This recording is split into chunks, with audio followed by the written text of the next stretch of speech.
Welcome to my Venus survival world.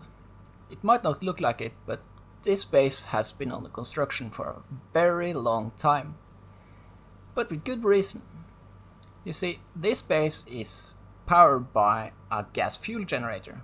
Obviously, you can see there is no solar panels and no wind turbines.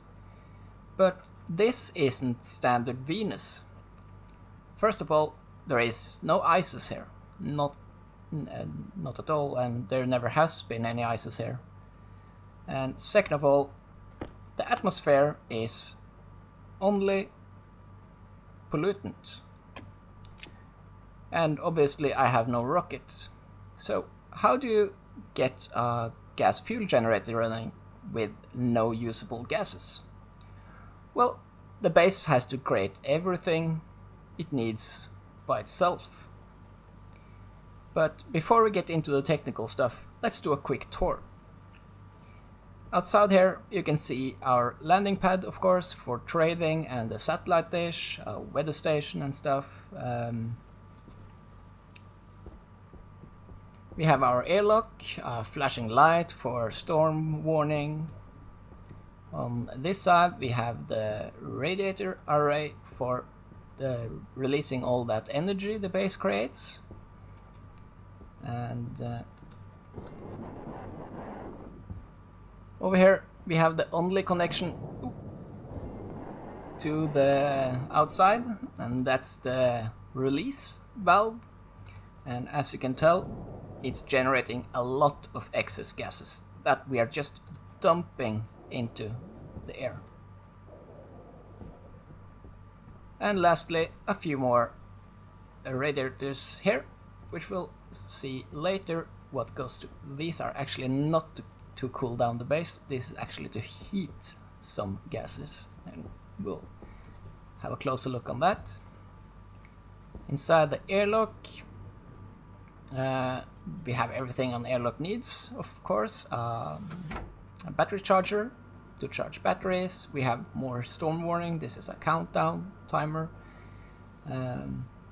We have quick emptying of waste gas and quick filling of oxygen in case you want to keep staying outside and not running inside to refill or empty.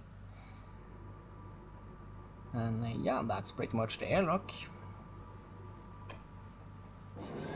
And welcome inside. As you can see, the base is a lot larger on the inside than what it appears to be on the outside. And it's a very open solution. But let's go through everything. First, let me just put away my suit here. We'll start in the corner here. This is the inside of the trading station. And this is pretty much the only code I haven't made myself. This is running a very lightly modified version of Cows Are Evil's trading code. And of course we have our 24-hour clock here. And this is the main base cooling. As you can see, currently it's just running off 3 ACs, that's all. It has 5 and the last 2 turn on every now and then. In the center here we have a lounge and my crafting island in the middle of the room. We have ore and ingot storage. Our furnace, this is my complex furnace setup, just a very compacted version of it. We have just some filters here, we have fuel mixing, our gas generator, our one and only battery. You can see currently the base is consuming 11 kilowatts. In the corner here we have the H2 combustor, which makes all the water we need, and then a lot of plants for oxygen production. And we can head inside. So mostly it's just flowers, because I think they look pretty. But over here you can see we have 32 harvests, all automated of course. And they are currently producing some potatoes and more potatoes, rice over here. I can see some tomatoes in the back here. And yeah.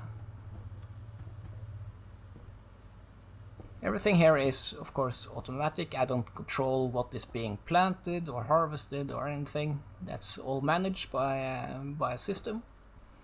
And that's this room. And for the longest time, this was my only oxygen production. But at some point, I needed more. So we have another oxygen farm over here.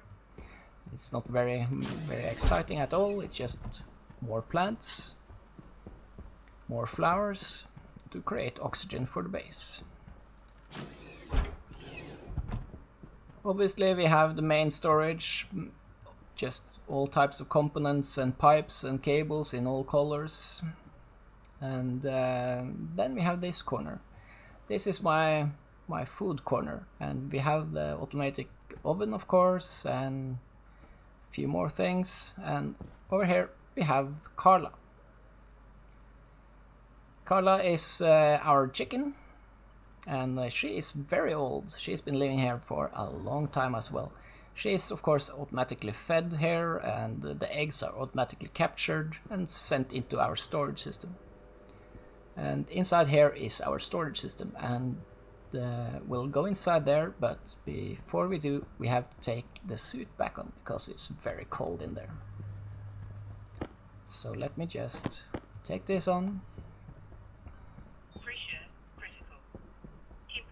And let's head inside. Inside here you can also get a better look at the composters. You can see we have 5 composters. Currently only 2 of them are running. 3 is needed just to keep the base at idle. But I made it 5 just to have a little bit extra to fill up buffers and stuff. Over here we have a vending machine. The vending machine keeps a rolling stock of pretty much all plants and seeds and eggs and all that stuff. So everything is on hand at any given point. And then we have a few sorters down here, but this system requires a lot of sorters. So up here we can find the main sorter array. And this is pretty massive. You can see this area in here, which I can't even access, is for the harvest. And as you can see, it's pretty much filled up every single building spot inside there. Over here we have the logic for all the harvests and sorters and stuff like that. And yeah, that's pretty much the storage unit. The storage is controlled mainly down here. It's I have the Harvey Manager, which is kind of wrongly named because it also handles the composters. And this keeps track of the composters and harvests and makes sure that they have what they need at all times. Whenever they need something, it will just tell the inventory manager that something is needed. The inventory manager keeps a track of everything that's inside the vending machine. And when something is requested, it will make an order on the memory.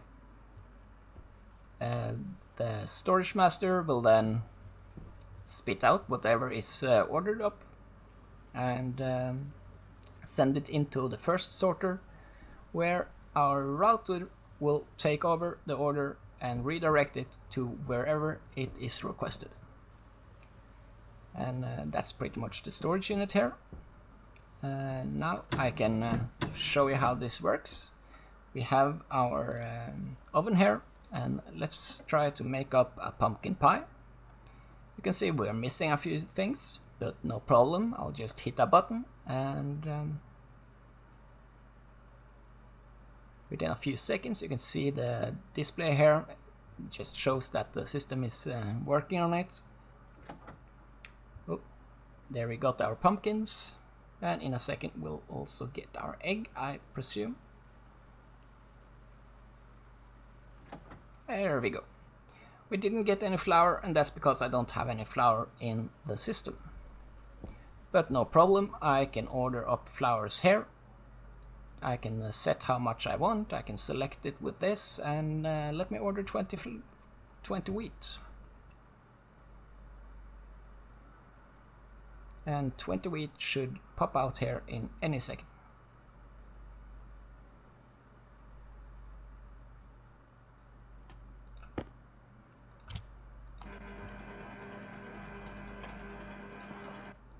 And we'll just toss it in here, and there we go.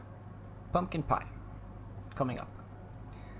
So this system, this entire storage system and harvests and composters and stuff, that's very important that they never fail, because if anything fails here, if anything stops working, then the entire base will just die. So let me eat up. And over here we have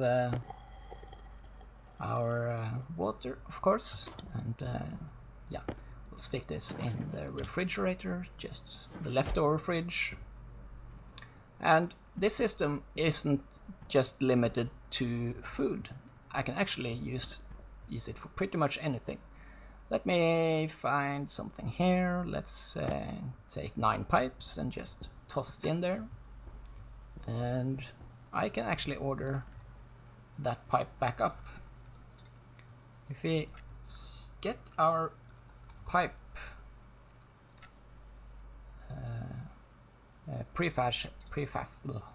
hash, and I'll just manually stick that on there. You can see our display changed to pipes. Now I can order pipes from the system. Let me order 3 pipes.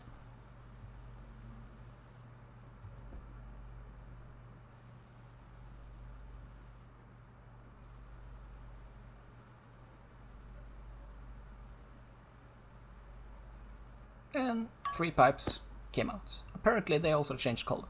That's not a problem. And we'll order up the rest as well. When I order more than it's actually in the system, it'll sort itself out. It'll figure it out.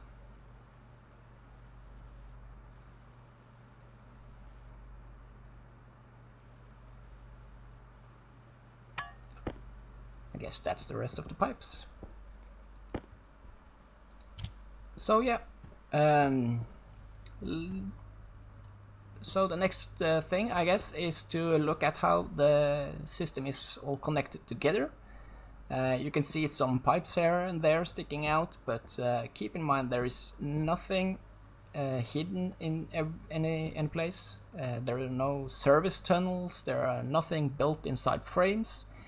Everything is accessible behind a floor or a wall or the roof. So let me take all the flooring and roofing off the base, and we can get a closer look at it. Without the panel zone, you can now see why I don't have an atmospherics room. It's because the base is absolutely covered in atmospherics. There's pipes and cables everywhere. So let's start somewhere, and you can see there is a lot of different colored pipes and different colored cables. And the different cables is just different networks that allows me to use batch reading and writing more liberally. And the different colored pipes serve different function. The first thing you might notice is all the passive vents in the roof. These are connected together with the yellow pipe, and it serves the purpose of connecting the entire main room in one huge network, because there is a lot of gases going in and out of this room.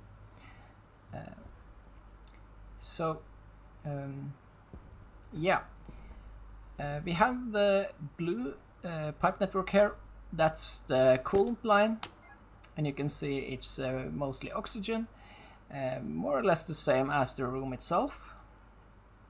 And the way we are cooling the room, mostly because of the generator, is by simply pumping some of that coolant into the yellow pipe network, into our room. And to deal with the overpressure, it's just a back pressure regulator that feeds back into here, and the white pipe is my oxygen supply to the furnace, because it's 90, almost a pure oxygen, almost pure oxygen either way. So it serves that function on the way back to the coolant line. So that's how we cool this room. You can see we are also using the coolant line to cool down our hydrogen, and we also pull our oxygen from the coolant line for our fuel. We are also using the coolant lines as the furnace coolant straight up, and the four ACs here, as you can see, are in the setup where we empty the waste pipe. That's the most efficient way to do it, mostly because I have a ridiculously long blue pipe network. So the gases going out of these are at nearly 4,000 degrees. And then of course the orange line is the same line you saw on the big radiator array outside. It goes out and gets cooled down to ambient. And to get some of it back, we have this AC here in a different setup that's feeding air back into the blue line. The green pipe network is the greenhouse atmosphere, and that too is mostly oxygen. And this feeds all the way up here and into this room. The coolant line goes all the way down here to cool down our freezer inside there. And it also goes into the greenhouse here to cool this down, as well as the water. So this volume pump is actually just cooling down the water to 35 degrees, but because this then holds about 35 degrees, it's just a few radiators on it, and we managed to keep the temperature inside the greenhouse at 35 degrees as well. You can see the water is actually cooled down twice. When it's generated by the combustion here, it's almost 1700 degrees hot, despite being cooled down actively by these active vents, and then with a heat exchanger here to cool it down to close to ambient, and then it goes off to the composters, and the plant and bottle water gets cooled down again to 35. Here you can see the black and red networks. That's the waste network and the hydrogen network. So these come from the composters. They get nitrogen in the waste pipe, and of course hydrogen in the red pipe, and continues over here, where we have the waste from the combustion, we have the exhaust from the generator, and then it continues on here and is also the waste tank for the furnace, where it's also pumped out. This leads to the vent you saw outside, and you can see we have a lot of excess oxygen, nitrogen, carbon dioxide, pollutant, volatiles, everything. This base just makes gases out of more or less nothing.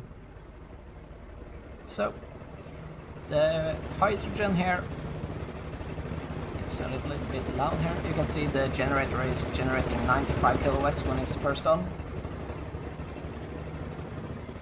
let that complete.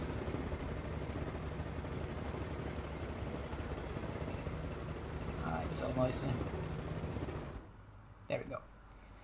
The hydrogen comes here, and when it comes from the composters, it's at 68.5 degrees Celsius. I have a cool line going into the composters as well, but they don't actually go above this temperature at all, so it's not really used at all. Behind these shelves you can see the line splits, and one side goes into the fuel where it's cooled down, and the other one goes in here and actually out to the small radiator array you saw outside to heat it up. That way I get really hot hydrogen, and we can have our combustion without heating anything else. Inside the freezer we have more atmospherics. Here we have a purple line, and that's the freezer atmospherics, and the khaki line, that's the composter atmospherics here. So the composters are locked inside their own little box, and when they reach a pressure threshold, this filter unit starts to filtering out the gases in there, and it's going either to waste or into our hydrogen supply. And we have this one-way valve here.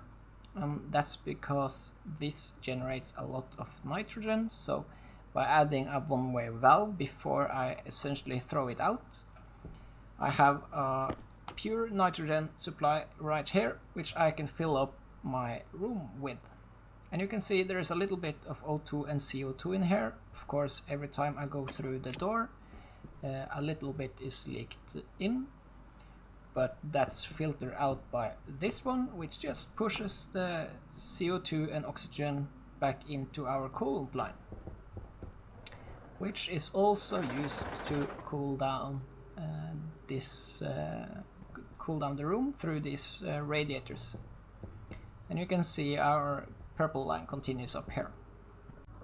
All in all, this has been a really fun and challenging task to do, and it might not seem too difficult on the surface, but there is a lot of balancing here between gas production, cooling, and power generation.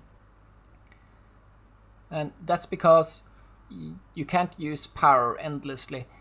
The power you use to generate the gases and cool everything down can't exceed what the generator is creating with said resources. So it's very much a balance there that needs to be finely tuned, as well as all the automation that goes into here. Everything is automated because nothing can stop at any time. I don't have large gas tanks. I don't have a huge backup of anything. Everything is made on demand pretty much, so no system can ever stop at any point. It has to continue working continuously at all times.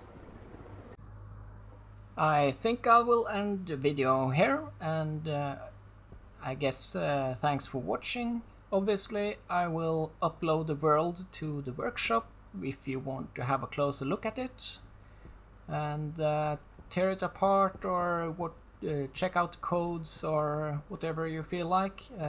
I'll leave a link to everything in the description down below. And yeah, thanks for watching.